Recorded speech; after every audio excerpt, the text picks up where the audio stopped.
Teacher talking sports, what it does, what it do, how we live. And it was last season where the Milwaukee Bucks, as the top seed in the Eastern Conference postseason, were upset in the opening round by the Miami Heat. Of course, the Miami Heat did advance to the NBA Finals.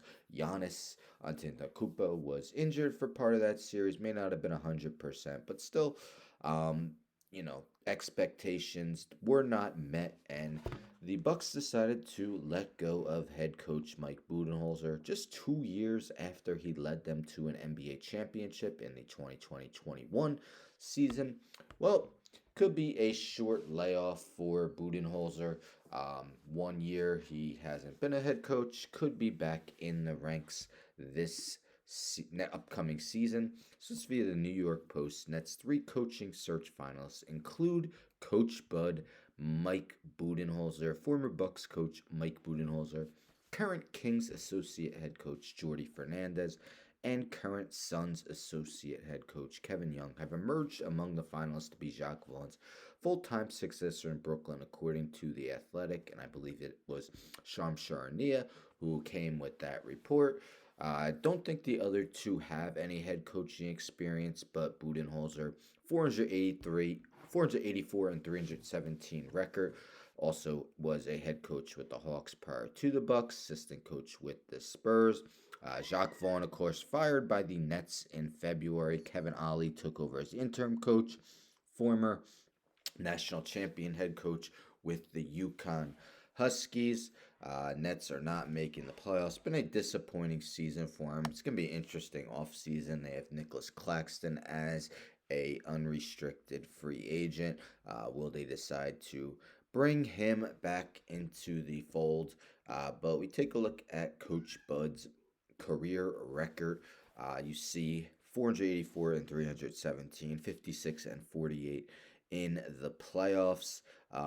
Did win two Coach of the Year awards in 2014-15 and 2018-19. I remember that 2014-15 season. As you see, they went 60 and 22. He, um, the Hawks, again, great record. There was a month where I believe the entire Hawks starting lineup won Eastern Conference Player of the Month, and that starting lineup was Jacques Vaughn, Damari Carroll, Kyle Korver, Paul Millsap, and Al Horford. They had such a good month. Maybe one loss, no losses. That they named the entire starting lineup as Eastern Conference Player of the Month. They just couldn't get over the hump. They had some good teams. The Hawks couldn't get over the hump and reach the NBA Finals that year. They did reach the Eastern Conference Finals, but again, also won four titles as an assistant coach with the Spurs. What are your thoughts? Would Mike Budenholzer be a good fit for the Brooklyn Nets? Tough for them to rebuild.